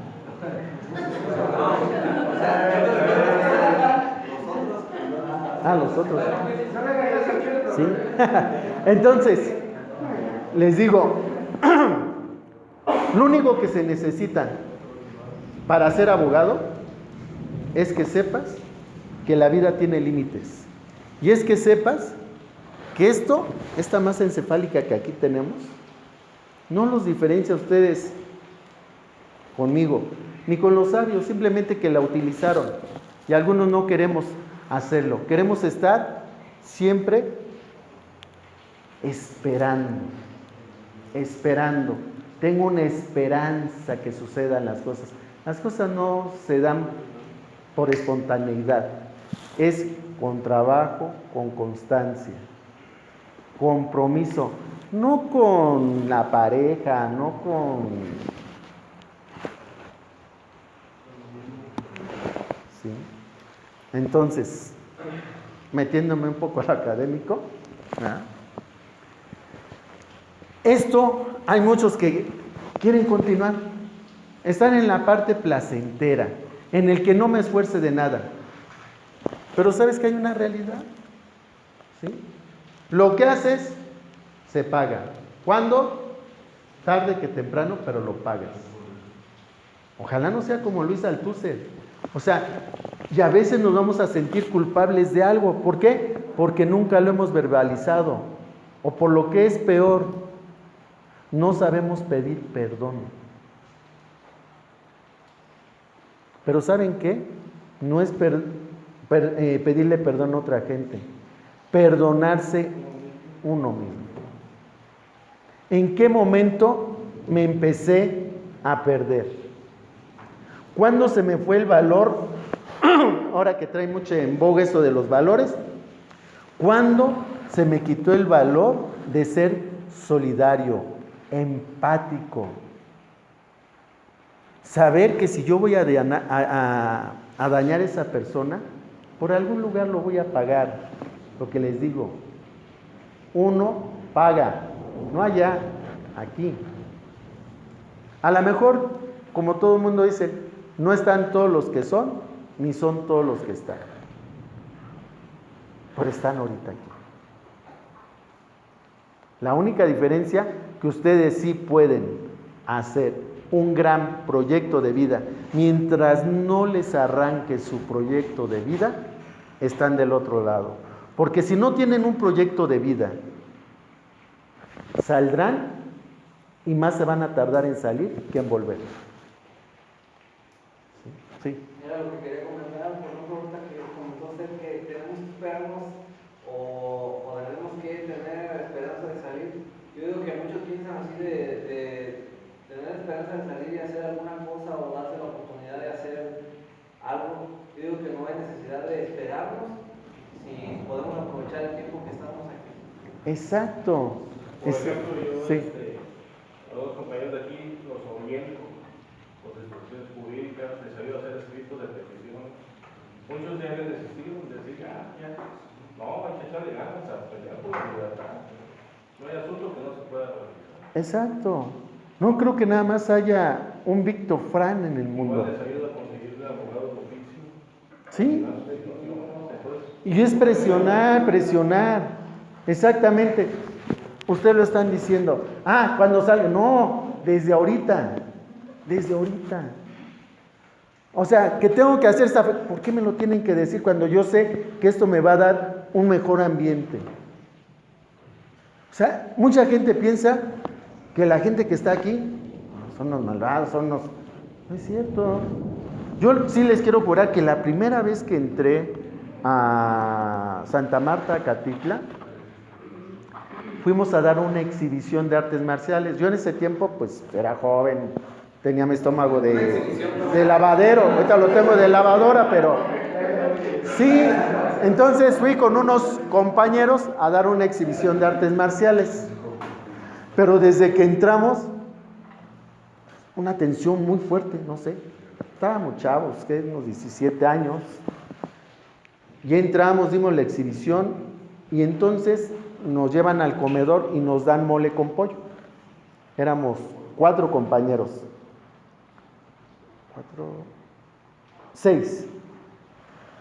Y 2 se van y dejan el platillo, ahí el mole. Y se van porque, no sé, sintieron miedo, se largaron. Y a mí me incomodó tanto cuando me senté a comer ese mole. Nunca en mi vida, nunca en mi vida había probado yo un mole más sabroso. Porque ese mole me sabía a libertad.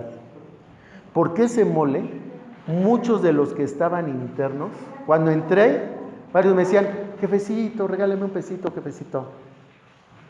Y yo dije, la madre, soy rico. Porque un peso aquí valía mucho dinero. Yo lo llevo, jefe, ¿a quién busca, jefe? Dije, un peso, cabrón. Y estos mendigos, amigos míos, que les dejé de hablar desde ese día, despreciaron un plato de mole que la población interna, siquiera, yo les estoy hablando de hace muchos años, que las condiciones eran canijas, ¿eh?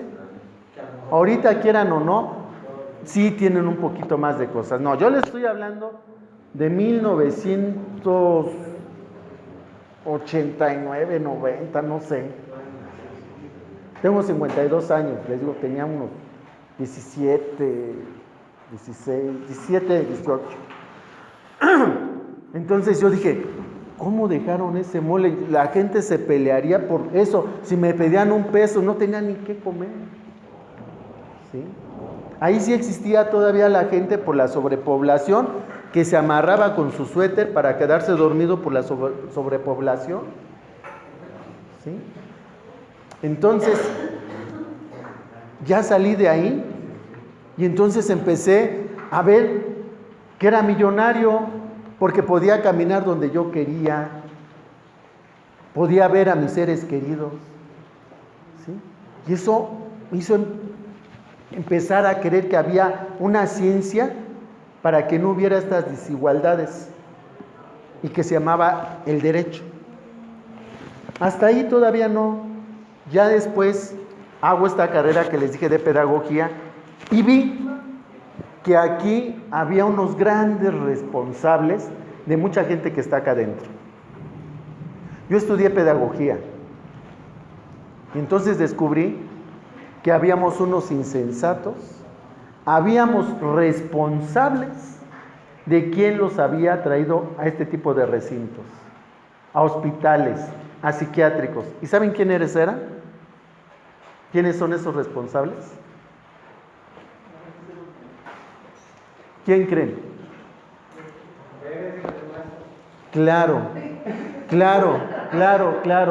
Diste con la clave, los educadores. Porque los educadores somos los únicos, y perdón por la soberbia con lo que le voy a decir, somos los únicos que nos igualamos a ese ser que llaman Dios.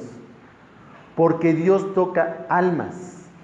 Puede hacer seres grandiosos o puede hacer seres miserables. ¿Cuántos profesores no dijeron, tú no puedes, tú eres un idiota, tú apártate de aquí, nos menospreciaron o nos enseñaron mal? Hay una chica de 15 años que fue por un problema de amígdalas, ¿sí? Es decir, de anginas que le llaman. Tenían que extirparle las anginas. Y un médico que iba a hacer su primera operación le saca, pero el estómago. Nomás díganme, ¿dónde está el estómago y dónde están las amígdalas? Esa persona, en su vida, la que operaron esta jovencita, en su vida va a volver a saber qué es probar una manzana, un mango, un alimento, porque todo tiene que ser mediante una sonda, toda su vida. Por un imbécil que no aprendió bien a distinguir la anatomía humana y dónde estaba cada órgano. ¿Quién formó a eso? Un profesor. Hay gente que está mendigando, que limpian parabrisas, que 1000 cosas. Todos esos pordioseros los hizo un maestro. no les dio esperanza de vida. No lo dio lo que decía Víctor Lowenfield. Tú eres un idiota, tú no sabes, reprobaron. O sea, todos tenemos capacidades diferentes. Algunos tuvimos la suerte de que un profesor nos tocó el alma y nos transformó en otra cosa. ¿Sabían que yo era un niño que nadie daba un peso? ¿No? Este niño no sabe leer, este es un tarado, un idiota. Y pues mis padres sin educación, pues ay, pobrecito, pues ay, me dejaron como abandonado. ¿Sí? No leía nada. Me acuerdo que al principio la maestra pues me tenía considerado como el mejor lector de todo primer año. Y un día llegó un supervisor. Entonces, pues, como todos los profesores, quieren presumir al mejor espécimen de la manada, ¿no? Y entonces me dice, Víctor, ten, y saca un libro, dice, ten, y me da el libro, ¿no? Voy a coger un libro de acá. Me da un libro, porque les digo, yo era el mejor lector de la clase. Y me dice, ten, lee, y ahí estaba, supongo que era un inspector, una autoridad muy alta, ¿no? Entonces ya veía el libro, veía a la maestra, veía el libro, veía a la maestra y me dice, a ver, no, dice, a ver, ¿qué letra es esta? A ver esta, y esta. Yo no conocía a la ONU ni por lo redondo. Y se preguntarán entonces por qué yo digo que era el mejor lector de todos. Porque alguna vez seguramente, cuando se hacía lectura, leyó alguien antes que yo. Cuando leyó esa persona, yo repetí exactamente lo que dijo esa persona. Y seguramente leyó otra. Entonces a mí en esa clase siempre me dejaban al final, porque como era el mejor lector, para que todos se dieran cuenta cómo se debería leer. Y yo lo que hacía, que cuando leyó uno, como a lo mejor como alguien que aprende música, decía como que este sonidito no suena bonito. Entonces empezaba a hacer una recopilación de los mejores sonidos, que fuera armonioso lo que escuchaba. Entonces cuando me tocaba, pues, como si estuviera cantando a lo mejor, mi lectura era maravillosa, sin errores, puntuaciones, todo. Simplemente mi cerebrito acomodó la partitura. Pero yo no sabía leer. ¿Y qué dijeron? Me apartaron ahí como infectado, como apestado, y ahí estaba y escribía ahí, abandonado. Llamaron a mis papás, ¿sabe qué? Este niño es... Yo creo que sí le dije un idiota, ¿no? ¿Sí? Y entonces, pues lléveselo, mándenlo al turno de... ¿Qué turno me habrán mandado? Porque el turno de la tarde es el de los ¿qué? De los burros. De los burros. ¿Sí? O sea, estigmatizaron y no vio esa profesora. Ah, bueno, a ver, entonces, ¿cómo le hacía este niño para poder leer? Quiere decir que con él no nos vamos a ir por acá, porque entonces tiene una memoria impresionante este canijo. Pero eso no lo vio. Era una viejita también, y ya se la degustaron los gusanitos bien ricos, ¿no? Así estuvo. O sea, yo no le tengo cariño, ¿por qué? Porque fue una persona que no tocó mi alma. La apretó poquito. Pues mis padres igual no saben, pues ahí me dejaron abandonado. Algún día, de repente nada más, abrí un libro, le tapé los dibujitos y empecé a leer. Y a partir de ese momento, yo lo que más amo en la vida son mis libros. Yo podré dejar de comer, porque el alimento verdadero es otro. Mis libros me han hecho viajar, estar ahorita con ustedes. Te dan todo. Entonces, jóvenes, ¿qué necesitan? Una experiencia como esta ya la tienen. ¿Sí? Entonces, ser abogado es ser un maestro de respetar, no al otro. ¿A quién?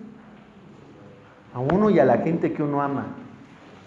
Porque no es decir, a ver, que nadie te toque, cabrón, porque el que se te toque a ti, se la ve conmigo. No, porque hay una ley que hace que yo te pueda reclamar. ¿Sí? Que sí hay abogados que a lo mejor no han actuado con ética. ¿Y por qué? ¿Yo debo ser igual a él? No, yo voy a marcar la diferencia. Y como dijeron, no voy a esperar al título. El Goyo Cárdenas empezó ahí a entrenarse y después era el mejor abogado de todos los que habían cursado. Acuérdense que hay títulos sin profesionista. ¿Sí? Y gente profesionista sin título. Ustedes mismos lo han observado, a lo mejor, pinche abogado, pues le tengo que estar diciendo que haga. Este no se mueve si no hay billete. Qué lástima que haya gente así. Fíjense, una vez iba un hombre y de repente, escarbando ahí, encontraron una estatua y la ven y dice, chale, che, estatua está toda rota, no tiene brazos, no tiene cabeza. Y entonces uno le dice, oye, ¿qué encontraste? Pues esto. Y dice, ¿y cuánto vale? No, no tiene brazos, no tiene cabeza. Pues, ay, dame lo que quieras. Pero ni pensando metió la mano y se ten. Y se va aquel, uy, pobre idiota, lo que me dio por esos pedazos de piedra. Y aquel dice, ¿cómo es posible que alguien pueda vender estos tesoros tan maravillosos? ¿Por qué? Porque son dos miradas distintas. ¿Sí? Dos miradas distintas. En los que reconocen lo que es valioso y en los que ven lo sórdido de una moneda, de lo que no tiene valor. Digo, ahorita tienen la universidad más difícil que van a tener muchos. Entonces, a rato los quiero ver allá afuera y ¿sabe qué? Ayúdenme a hacer esta pericial, ¿no? Miren, para concluir, yo participo en un programa de CB Televisión como analista, ¿sí? Tú no sabes lo que haces a veces, pero si tú estás esperanzado a que todo lo que hagas se te tiene que reconocer, estamos jodidos. Cuando mi madre, ya me habían dejado, pues este niño no. ¿Sí? Y que yo leí, entonces subió mi mamá porque un señor llegó para inyectarse. Oye, tu mamá, mamá, te llaman. ¿No? Ya llegó mamá y le digo, mamá, ya sé leer. Sí, está bien. Entonces aprendí que lo que tú hagas es por ti, no porque otro te tenga que dar una bicicleta. Si lees esto, si ves, te voy a mandar un viaje a no sé. No, por uno. Hasta ahora, el año pasado, colgué mis títulos porque por ley tengo que tener exhibidos de que soy Juan Camané, ¿no? Ahí dice, pinche papel, el que le cree, pues está jodido, ¿no? Pero aprendí que yo tengo muchos diplomas, no sé cuántos, pero los tengo en un folder ahí. ¿Para qué? O sea, aprendí que no tengo que andar con papel. Yo soy doctor, yo soy esto, yo soy... Sé que lo soy. ¿Para qué tengo que decirle a los demás esto? Lo sé. Y con eso basta. Entonces, uno lucha por uno. Lo demás viene solo. Y venía por el comentario de la televisión, pues suelo ser crítico. Algunos me dicen, oye, cuidado, te van a mandar Porque igual critico al gobernador, que critico, no es que sea crítico, hay algunas cosas que reconoceré. Pero varios así me escriben, oiga, qué huevotes. Y otros, ¿sabe qué? Cuídese. Pero yo no hago porque si me felicitan o no, pero agradezco. Pero ¿saben cuál fue el mejor premio? Que un día fui a una panadería, iba entrando una persona y se regrese. ¿Sabe qué? Que yo lo veo. Y cada jueves, mi familia, mi mamá, ya es una señora de edad, nos manda a citar a mis hermanos para cenar, porque le gusta verlo. Y dice, es que el doctor, y es que el doctor. Dice, entonces usted ha sido el motivo de que nos juntemos todos nuestros hermanos, algo que no se había logrado. Ay, cañón. Eso nunca me lo dio un diploma, ni un título. Que te diga una gente eso, dice, ay. Después me vuelve a encontrar y dice, ¿sabe qué? Quiero invitarla a mi casa. A mi mamá ya le dije que lo he encontrado aquí en la panadería y de verdad desea verlo, desea agradecerle. Dice, pero en verdad yo le deseo agradecer a usted. No sé, ¿pero por qué? Dice, mire, yo dejé mi carrera, abogado, por cierto. Dice, soy empleado en SCT, gano bien, pero le diré que pues, trabajaba porque me dejaron la plaza, pero no disfruto el trabajo. Pero hace un año que yo lo empecé a escuchar, y por lo que usted decía, y dije, él dice que todo se puede. Y ese día me dispuse a terminar mi carrera de abogado. Dice, hoy me titulo gracias a usted. Por favor, quiero que vaya a mi casa. Quiero festejar con usted. Y tuve el mejor banquete que jamás había probado en mi vida. En la graduación más chipocluda que hubo. Ir a su casa, con muchos periódicos por todas partes que tiene la señora, que ya es jubilada, y me invitaron un rico cafecito con un pan que estaba medio durito porque no pudieron ir a comprar. Y con el agradecimiento, que tú no sabes qué dices, pero que seguramente tocaste algo, que ese joven es un abogado, y ahora sí, mandó al carajo su plaza, porque dice, voy a empezar a litigar. ¿Sí? Entonces yo quisiera que esto no nomás sean palabras, jóvenes. De ustedes depende. Digo, a nadie traten de impresionar. Ustedes son su verdadero reto, tienen las herramientas, ojos, oídos, todos nuestros sentidos.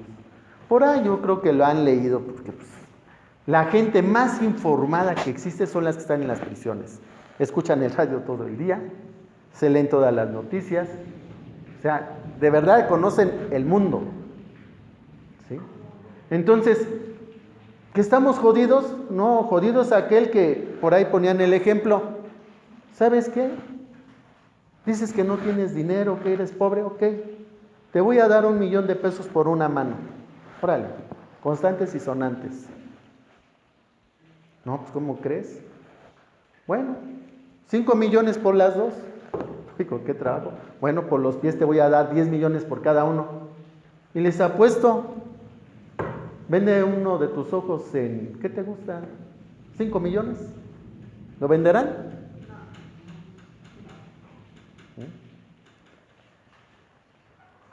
Yo añoraba hacer un doctorado y costaba $100,000 el semestre. Entonces, deseaba tanto. Digo, chale, pues ¿cuánto tengo que trabajar? $100,000 un semestre. Entonces dije, tengo 2 riñones, pues vendo uno. Entonces ahí me metí a internet, pues vendo $500,000, eso sí. Libros libres de polvo y paja, la operación la pagan ustedes y ahí está el riñón. Pero mi $500,000, ¿no? Y sí, había ofertas. Mi papá, por alguna cosa, pues, te leen. Y mi papá casi lloró cuando supo que yo estaba vendiendo unos de mis riñones porque mi deseo era entrar al doctorado. Dije, no, pues 500,000 pesos, vale 100,000 el semestre, pues que me quede cambio, ¿no? Para que lo termine. Digo, pero eso sí, que paguen la operación. Y ya papá dice, ¿sabes qué? Juntó de su jubilación y un préstamo y dice, te voy a pagar el primer semestre. Después tú te vas a hacer bolas. Dije, ¿por qué voy a sacrificar la vida de otra persona por algo que en este momento no se puede hacer? Y recordé uno de los libros más importantes que se han escrito en la historia, El Principito.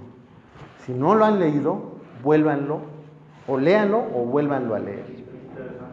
Porque en El Principito llega con un rey que es todopoderoso y le dice, oye, ¿y tú tienes mucho poder, sobre todo reinas de las estrellas y todo? Dice, sí, todo lo que tú me pidas yo te lo puedo complacer. Dice, oye, ¿me puedes dar una puesta de sol? Dice, claro que sí. Dice, en 5 horas, 36 minutos, 5 segundos tendrás tu puesta de sol.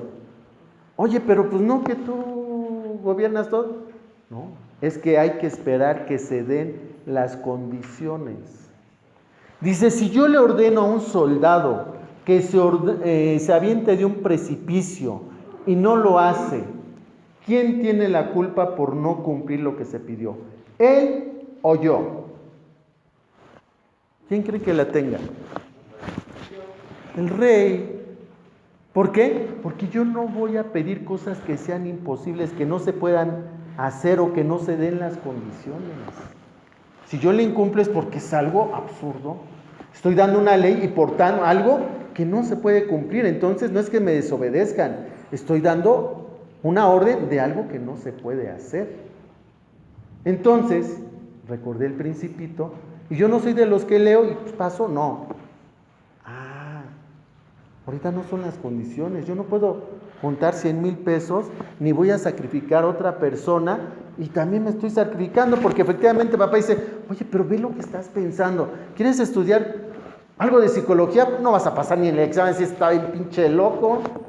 Claro que para estudiar psicología hay que estar medio cucu. Y si no, ¿cómo, jóvenes? Hay que meterse un ratito ahí, ¿no? Entonces, hay que esperar que se den las condiciones. Es decir, no vas a formarte como abogado cuando obtengas un título.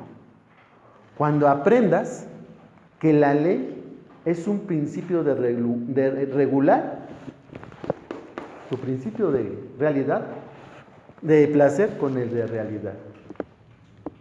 Cuando sepas que burlar la ley tiene su consecuencia. Y no es afectar al otro. Ya se perdió, ya lo afectaron en propiedades, en la misma vida. Pero el que quedó muerto es otro, ¿eh? Ahora, ¿cómo te rescatas? ¿Cómo reacomodas esos valores que se te movieron? ¿Qué hizo que se te movieran? Es que mi papá, porque no me educó bien, mi mamá, la sociedad, ni más. El día que nos quitemos de estar culpando a los demás, ya lo hicimos. Entonces podemos abogar por los demás. Mientras tanto, ¿cómo me voy a atrever a ser alguien que tiene una forma? Que su error de los abogados, aquí están. Aquí. ¿No? Pues señores, yo les agradezco mucho su paciencia. Venía a dar una plática sobre derecho, pero pues creo que esto es el principio de un abogado. Lo demás son palabras, ¿no? Gracias a ustedes.